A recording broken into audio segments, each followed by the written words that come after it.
In the foggy streets of 18th-century Edinburgh, a professor walked deep in thought, observing the world around him. The year was 1759, and Adam Smith had just published The Theory of Moral Sentiments. But his greatest work was yet to come, a book that would forever change our understanding of economics and lay the foundation for modern capitalism. This is the story of Adam Smith and how his ideas revolutionized the world. Imagine a time when kings and queens controlled economies, when mercantilism dictated that a nation's wealth was measured by how much gold it hoarded, and when colonial powers strangled free trade to extract wealth from their possessions. In this world of economic restriction and royal privilege, one Scottish philosopher dared to envision something radically different, a system built on individual freedom, natural liberty, and the pursuit of self-interest that, paradoxically, would benefit society as a whole. In June 1723, Adam Smith was born in Kirkcaldy, Scotland, a small coastal town across the Firth of Forth from Edinburgh. His father, also named Adam Smith, died before his birth, leaving young Adam to be raised by his mother, Margaret Douglas. Little did she know her son would one day be called the father of economics. Smith's intellect was apparent from an early age. At just 14, he enrolled at the University of Glasgow, studying moral philosophy under Francis Hutcheson, whose ideas on natural liberty and the importance of public good would profoundly influence Smith's thinking. By 1740, Smith had earned a scholarship to Oxford University, though he found the intellectual environment there stifling compared to the Scottish Enlightenment blossoming in his homeland. Returning to Scotland in 1746, Smith began delivering public lectures in Edinburgh that attracted widespread attention. His growing reputation led to his appointment as Chair of Logic at the University of Glasgow in 1751, and the following year he became Chair of Moral Philosophy, the very position once held by his mentor Hutcheson. During these university years, Smith developed relationships with other leading thinkers of the Scottish Enlightenment. Most notably, in 1750, he formed a friendship with the philosopher David Hume that would deeply influence his thinking. This was the intellectual breeding ground from which Smith's revolutionary ideas would emerge. The Scotland of Smith's time was experiencing dramatic transformation. The 1707 Act of Union with England had opened new markets and opportunities. Simultaneously, early manifestations of the Industrial Revolution were beginning to take shape. Traditional hand production methods were giving way to new manufacturing processes. The first factories were appearing. Coal mining was expanding rapidly. Smith observed these changes with keen interest. He was particularly fascinated by a pin factory he visited, where the division of labor had transformed production. In what would become one of the most famous passages in economic literature, Smith described how breaking down pin making into specialized tasks dramatically increased productivity. One man draws out the wire, another straightens it, a third cuts it, a fourth points it, a fifth grinds it at the top for receiving the head. I have seen a small manufactory of this kind where 10 men only were employed. They could, when they exerted themselves, make among them about 12 pounds of pins in a day. But if they had all wrought separately and independently, they certainly could not each of them have made 20, perhaps not 1 pin in a day. This vivid example of specialization would become central to Smith's economic theory. In 1763, Smith took a momentous step that would give him time to develop his ideas more fully. He resigned his professorship to become the personal tutor to the young Duke of Buccleuch, accompanying him on a grand tour of Europe. This arrangement provided Smith with a generous lifetime pension that freed him from financial concerns. During this tour, Smith met leading French economic thinkers, including François Quesnay and Anne-Robert Jacques Turgot, members of the Physiocrats Kutsi-Ika school who advocated for free markets. In Paris, he also met with the famed philosopher Voltaire.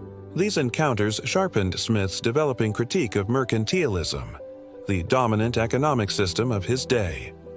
Mercantilism, which had prevailed since the 16th century, held that a nation's wealth depended on maintaining a positive balance of trade, with gold and silver as its measure. Governments therefore imposed heavy regulations on imports, encouraged exports, and tightly controlled colonial trade. The system created monopolies, stifled innovation, and benefited the wealthy and well-connected at the expense of consumers and smaller producers. Smith returned to his hometown of Kirkcaldy in 1767 with a dramatic vision: to write a comprehensive rejection of mercantilism and articulate an alternative system. For nearly 10 years he labored on this project, finally publishing An Inquiry into the Nature and Causes of the Wealth of Nations. On March 9, 1776, just 4 months before the American Declaration of Independence. The timing was no coincidence. The American colonists were rebelling against restrictive British trade policies, precisely the type of mercantilist interventions Smith criticized. The intellectual currents of liberty that influenced American revolutionaries were the same ones shaping Smith's economic thought. In his magnum opus, often simply called The Wealth of Nations, Smith systematically dismantled mercantilism and offered a revolutionary alternative. At over 900 pages, it was not a modest undertaking. Yet its core ideas can be distilled into several key principles that would come to define what we now call capitalism. The most celebrated of these is Smith's concept of the invisible hand, though interestingly, this exact phrase appears only once in the entire volume. As Smith wrote, "It is not from the benevolence of the butcher, the brewer, or the baker that we expect our dinner, but from their regard to their own interest." This was Smith's radical insight, that self-interest, properly channeled through free markets, leads not to chaos but to social order and prosperity. When individuals pursue their own economic gain, they are led by an invisible hand to promote the well-being of society, even though this was never their intention. Consider a simple example from Smith's time: a baker who makes the finest bread in town. His goal is profit, not public service. Yet, to succeed, he must provide bread that people want at prices they can afford. If he charges too much or produces poor quality bread, customers will go elsewhere. The result? Society gets good bread at reasonable prices, and the baker earns a living, all without government regulation dictating price or quality. Smith's second key principle was the division of labor, as illustrated by his pin factory example. When workers specialize in specific tasks, productivity soars. This concept seems obvious today, but it was revolutionary in an era when most goods were produced by individual craftsmen performing all steps of production. The third pillar of Smith's thinking was his argument for free trade between nations, a direct challenge to mercantilist restrictions.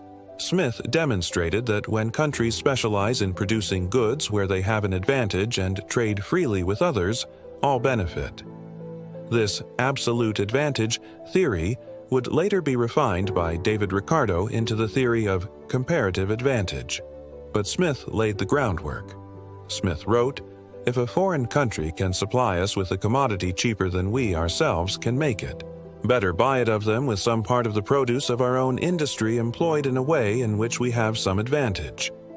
Take the example of trade between England and Portugal in the 18th century. England could efficiently produce textiles while Portugal excelled at making wine. When each country specialized and traded freely, both ended up with more textiles and more wine than if they had tried to produce everything domestically. This was heresy to mercantilists who saw trade as a zero-sum game where one nation's gain was another's loss. But Smith wasn't proposing a system of unbridled selfishness or advocating for the complete absence of government. He recognized that markets needed a framework of justice to function properly. The same man who wrote The Wealth of Nations had earlier written The Theory of Moral Sentiments, where he explored how moral principles like sympathy for others shape human behavior. The two works aren't contradictory, they're complementary. Smith identified specific roles for government: defense against foreign invasion, administration of justice, and providing certain public works and institutions too expensive or impractical for individuals to create. He supported universal education, infrastructure development, and some regulation to prevent abuse of power. Smith even supported progressive taxation, writing, "It is not very unreasonable that the rich should contribute to the public expense, not only in proportion to their revenue, but something more than in that proportion." Moreover, Smith was no friend to monopolies or the wealthy business owners of his day. He warned that businessmen seldom meet together, even for merriment and diversion, but the conversation ends in a conspiracy against the public, or in some contrivance to raise prices. He criticized business-government collusion that created artificial monopolies and restricted competition. Smith's ideas found a receptive audience. The Wealth of Nations sold out its first edition in 6 months and went through 5 editions during his lifetime. But perhaps its greatest impact was on policy, as it provided intellectual ammunition against mercantilism just as that system was becoming untenable. William Pitt the Younger, who became British Prime Minister in 1783, was an avowed disciple of Smith. He reduced tariffs, simplified taxes, and negotiated a free trade agreement with France. On one occasion, when Smith entered a meeting Pitt was attending, the entire room rose to its feet. When Smith protested this unusual honor, Pitt reportedly replied, "We are all your scholars." Across the Atlantic, Alexander Hamilton borrowed from Smith, though selectively, in developing America's economic system. Thomas Jefferson was also an admirer, writing that Smith's work was the best book extant on political economy. In the decades following Smith's death in 1790, industrialization accelerated, dramatically transforming economies along lines that Smith had anticipated.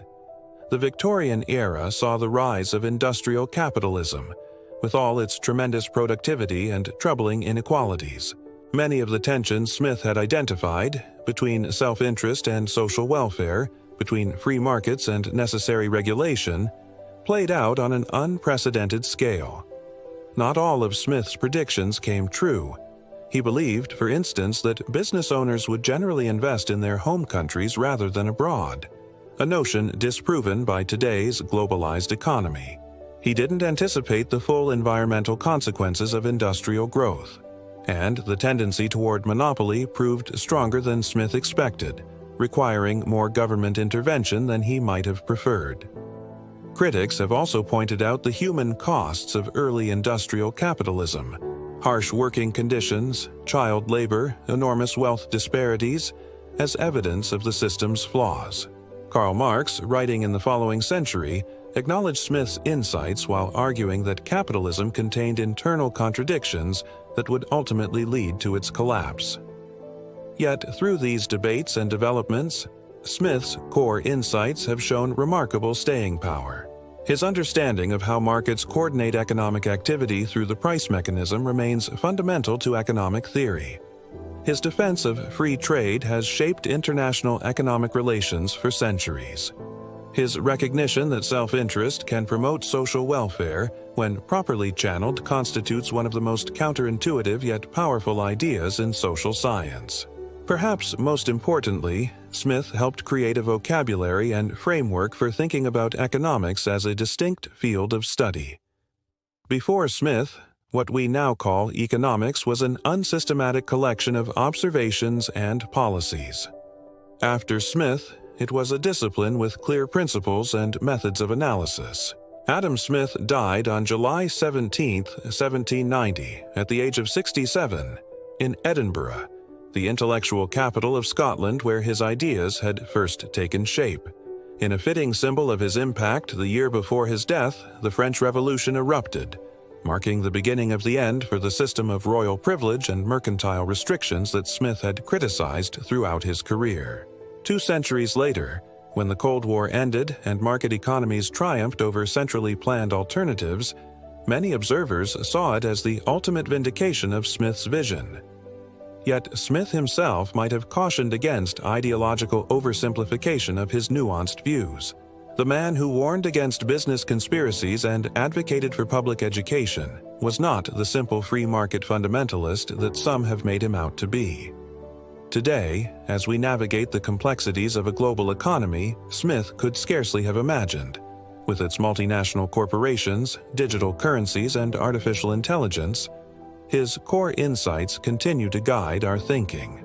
When we discuss the proper balance between markets and regulation, the benefits of international trade, or the relationship between self-interest and social welfare, we are engaging with questions Smith posed over 2 centuries ago. The next time you make a purchase without government officials dictating what you can buy or how much you can pay, the next time you enjoy products made possible by specialized labor and global trade, remember the Scottish professor who walked the streets of Edinburgh observing the world around him and imagining a different economic order. From those observations came ideas that would transform the world. As Smith himself wrote, "The natural effort of every individual to better his own condition, when suffered to exert itself with freedom and security, is so powerful a principle that it is alone, and without any assistance, capable of carrying on the society to wealth and prosperity." We've got some amazing content coming your way. Subscribe now so you're first in line for fresh insights and all the good stuff you won't want to miss.